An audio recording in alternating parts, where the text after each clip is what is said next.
हरे कृष्णा दोस्तों, राधे राधे। दोस्तों, माघ का पवित्र महीना चल रहा है और इस पवित्र महीने में थोड़ा सा प्रयास करके ही आप अधिक से अधिक लाभ प्राप्त कर सकते हैं। तो बस इसी कड़ी में हम माघ मास में आने वाली षटतिला एकादशी के विषय में बात करते हैं। षटतिला एकादशी कब है, पूजन का शुभ मुहूर्त क्या है, व्रत में कौन से नियमों का हमें पालन करना है, किस चीज़ का दान उत्तम होगा और व्रत का पारण कब करना है, यह सब हम इस वीडियो में पता करेंगे।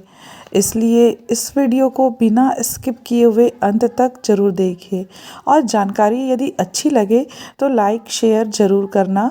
साथ ही साथ कमेंट बॉक्स में ओम नमो भगवते वासुदेवाय ज़रूर लिखना।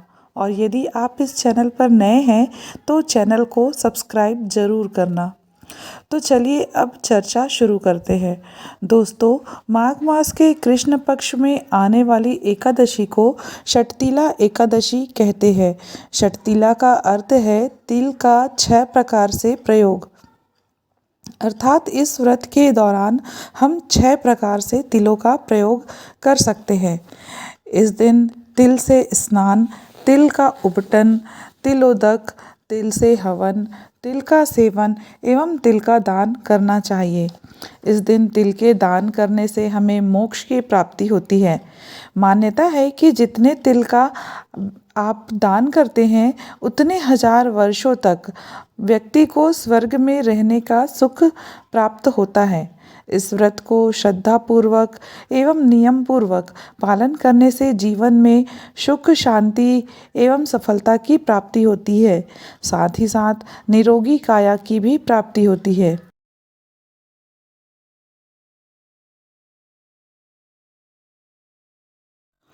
इस दिन विष्णु जी पर तिल के तेल को अर्पित करने से लाभ की प्राप्ति होती है। साथ ही साथ इस दिन विष्णु जी को तिल से बनी हुई वस्तुओं का भोग भी अवश्य ही लगाना चाहिए।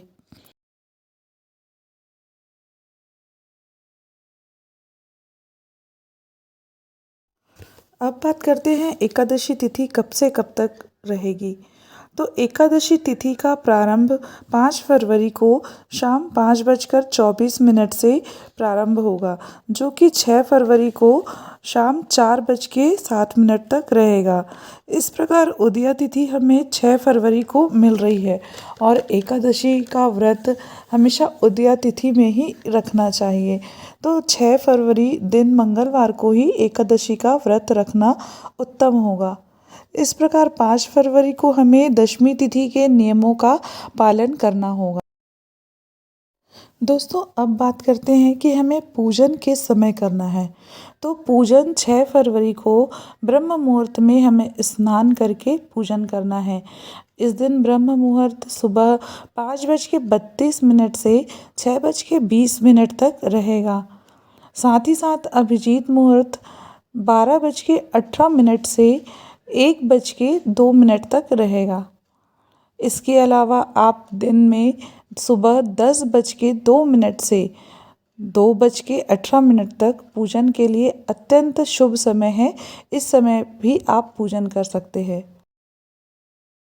इस दिन पूजन में तिल का हवन अवश्य करें। एकादशी व्रत का पारण हमें द्वादशी की तिथि में सही समय पर ही करना चाहिए। तो पारण का समय सबसे उत्तम समय 7 फरवरी बुधवार को सुबह 7:06 से 9:18 तक रहेगा। इस बीच आप अपने व्रत का पारण कर सकते हैं। व्रत का पारण करने से पूर्व आप पूजन अवश्य करें।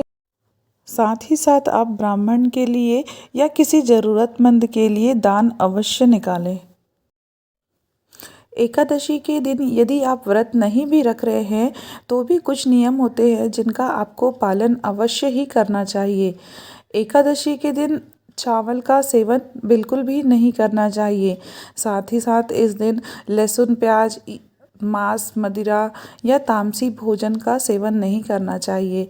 यदि आप एकादशी का व्रत रखते हैं तो आप एक समय फलाहार या साबूदाने की खिचड़ी या इसी प्रकार का भोजन कर सकते हैं। इसमें सेंधा नमक का प्रयोग करना चाहिए। इस व्रत के दौरान दिन में सोना मना होता है, साथ ही साथ रात्रि में भी अधिक से अधिक जागरण का प्रयास करें। जागरण के समय आप हवन कर सकते हैं। हवन में तिल का प्रयोग अवश्य करें और रात्रि जागरण करते समय आप भजन कीर्तन भी कर सकते हैं। साथ ही साथ विष्णु भगवान के सहस्त्र नामों का पाठ भी आप कर सकते हैं। इस दिन आपको चोरी, चुगली, निंदा जैसे बुराइयों से दूर रहना चाहिए और साथ ही साथ ऐसे लोगों से भी दूरी बनाकर रखनी चाहिए जो ऐसा काम करते हैं। इस दिन हमें गुस्सा नहीं करना चाहिए, अपने मन को शांत रखने का प्रयास करना चाहिए। दिन भर मन ही मन हरि के नामों का जाप या भजन कीर्तन हमें करना चाहिए।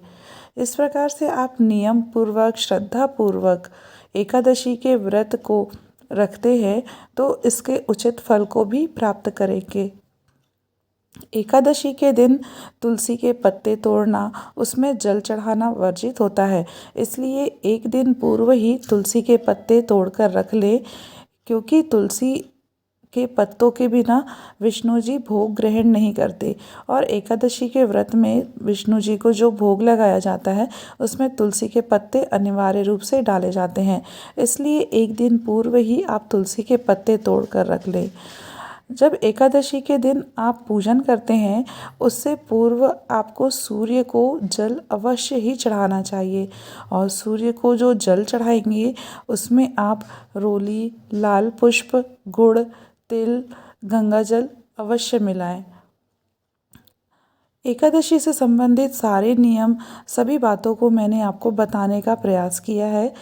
आशा करती हूँ आपको अच्छा लगा होगा। व्रत की कथा आपको अगले वीडियो में सुनाऊंगी। इस वीडियो में इतना ही। तब तक के लिए राधे राधे।